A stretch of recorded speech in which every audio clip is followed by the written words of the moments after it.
haboim. Welcome everyone. We're about to begin Be'ezras Hashem together on Daf Mem Gimel Amud Aleph at the very top. Ula tells us that the parsha of Para Aduma is not necessarily uniform in terms of implication. Some of the psukim imply that which is different than the previous psukim, while others continue to then imply the same conditions. Says Ula to explain the following psukim. The shochat oiso. The pasuk says, and he will shecht it, the paraduma, shelo yishchot acheres ima, teaching me that a different one should not be shechted together with it. Lifonov, in front of him. L'rav shelo yasiach daita mimeno. According to Rav, it means that Elazar hakoyen shall shecht it, and the additional lefonov should teach me shouldn't have mesiach das, shouldn't divert his own attention. Whereas Shmuel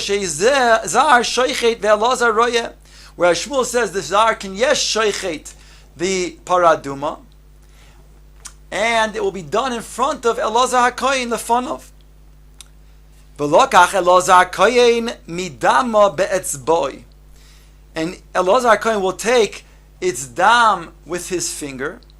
Lishmuel lahadure le'Elazar. For Shmuel, it will return back to Elazar, since we just said that a zar can be shoichet the paraduma, according to Shmuel. Therefore, now it's referring to the Elazar himself taking the dam on his finger.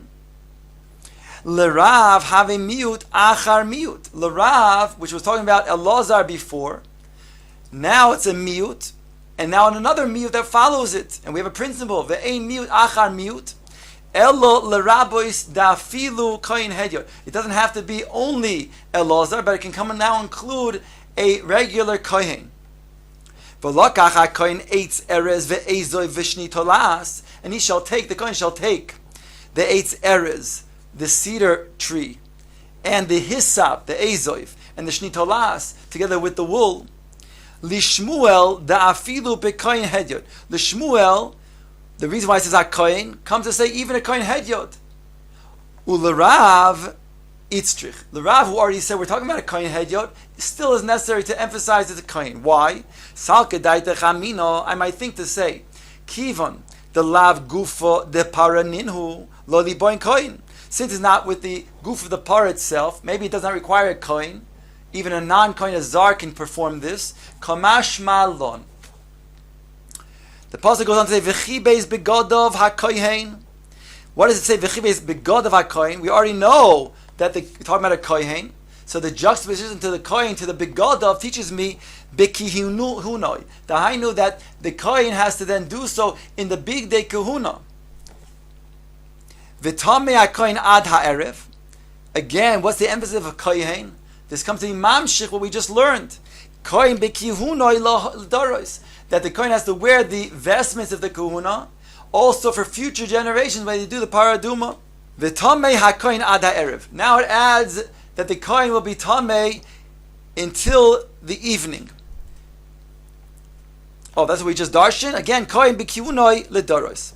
Hanicha leman da'omer ledoros b'kohen hedyot shapir. The Gemara points out there's a machlokes is referring to kohen hedyot ledoros, or future paradumas can be done only by the kohen gadol. So the Gemara says, if we're talking about a kohen hedyot, that manda omar, it's shapir, goes very well. El manda omar ledoris bekohen gadol, hashta kohen gadol ba'inon bekihunoi miboye.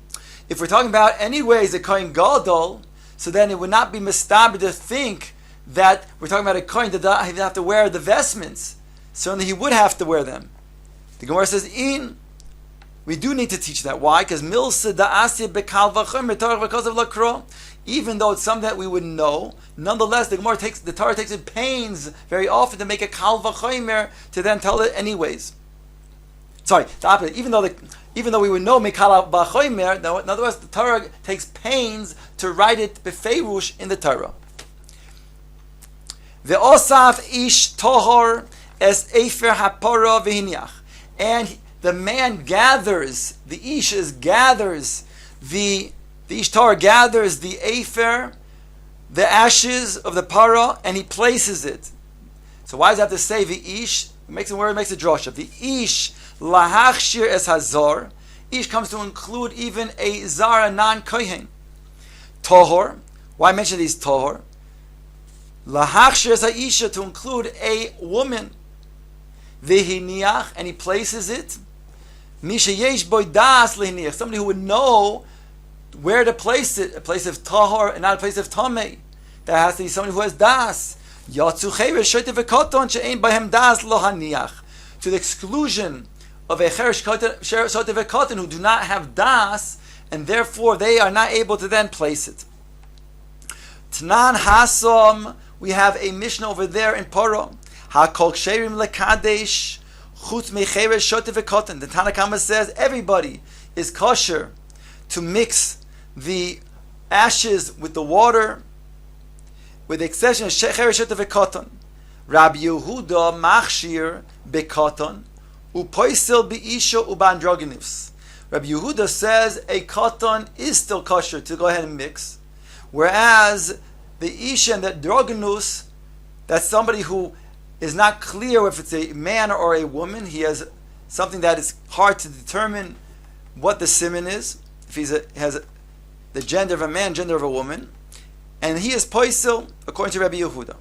My taima de Rabbanan. The Gemara says, what's the reason why Rabbanan say that a cheresh, shoyte, and a koton are not able to go ahead and mix the afer with the water?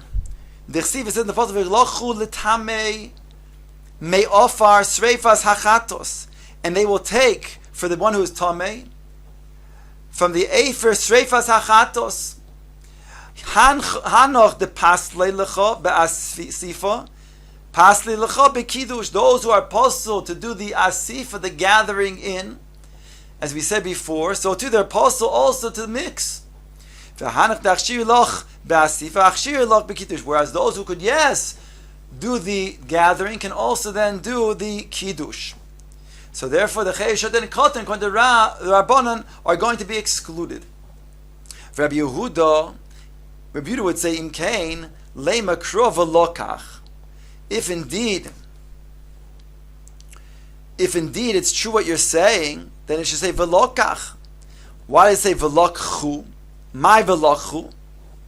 Dafilu koton de pasli lecho hasam hocha kosher. On that Rabbi Yehuda says the fact that it changes from plural to singular, from velokchu to instead of saying velokchu, instead of saying velokach, the lochu is coming to teach me that includes the koton. Otherwise, you should go to the singular and say velokach. Isha menole. From where do we know that an isha, indeed, according to Rabbi Yehuda, is somebody is posel for doing this, for doing the kiddush? V'nosan v'lo v'nosna. Since it's v'nosan in the not only singular but in the male form, and not v'nosna, there implies only a man and not a woman.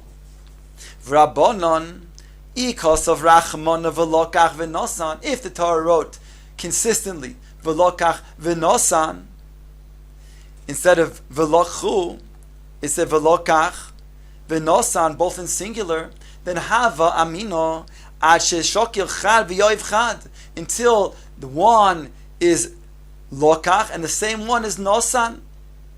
Kos rachmon v'lochu. Therefore, the Torah writes v'lochu. V'kos rachmon v'lochu v'nosnu. Why not then be consistent and say plural v'lochu v'nosnu? If it did that, then I would think also have a mina ad shakli trey v'yavi trey. Then two people who are lochu have to be the same two people who are nosnu. Kos rachmon v'lochu v'nosan. Dafilu shakli trey v'yoiv chad. That's why it says in plural v'lochu and singular v'nosan. That does not have to be the same person who's lokach who is also nosan. The pasuk goes on to say, "V'lokach ezoiv v'toval b'mayim ish tohor," and he shall take the ezoiv, the hyssop, and he shall toivel it. He shall then put it into the water. The ish was tohor. Why say the ish that is tohor? L'rabbanan ish, to exclude v'lo isha. Tohor lahachshir sakotan, to include even the koton. L'Rabbi Yehuda ish comes to exclude v'lo koton. Exact opposite. Torah lahakshir isha. Torah comes to include the isha. Ask the Gemara, Rabbi Yehuda, you saying it's coming to include the isha? Ask the Gemara, Meisvei. We have the following challenge from the Brisa: Hakol kisherim lihazois chutz mitimtum va'adroginus v'isha. Everybody is kosher to be mazeh, to sprinkle, with the exception of a tumtum. It's not clear. Again, in this case, we don't know if it's a male or female, because he has both simanim. V'adroginus is not clear because we can't tell which siman it has. If it's zachus and the kevus. The isha and a woman, they are not able to be mazeh, says the Brisa. The Brisa continues and says, "V'kotan sheish bo das isha mesayatoi umazeh." However, even a kotan, if he does have das, then the woman can stand over him and help him to be mazeh, and then the kotan could be mazeh. The Brisa says, Beloi polig Rabbi Yehuda, and we don't see that Rabbi Yehuda is arguing on this. So in fact, I see Rabbi Yehuda is not arguing on this. Lechara, this brisa indicates not like Rabbi Yehuda. This brisa that the isha is poisel to be mazeh, and Rabbi Yehuda said the opposite. Omar Abai comes to answer why it's not a kasha on Rabbi Yehuda, because kivan the Omar Mar. Once Mar said, referring to Ula, who started off the whole discussion, that there are some psukim that seem to imply other conditions that were not implied from before, or some conditions that imply what was, yes, implied before, but it's not all the psukim to be uniform. Mashma moitzi miyad, mashma, umashma mimela. There's some psukim that are moitzi, that come reverse the mashmos, the implication from before, and yet there are some psukim that indicate the same mashmos as the previous psukim. Polig, and therefore it would be mashma that Rabbi Yehuda would argue. The fact that it doesn't say it doesn't necessarily mean that Rabbi Yehuda is not arguing, and therefore it's not a kasha on Rabbi Yehuda.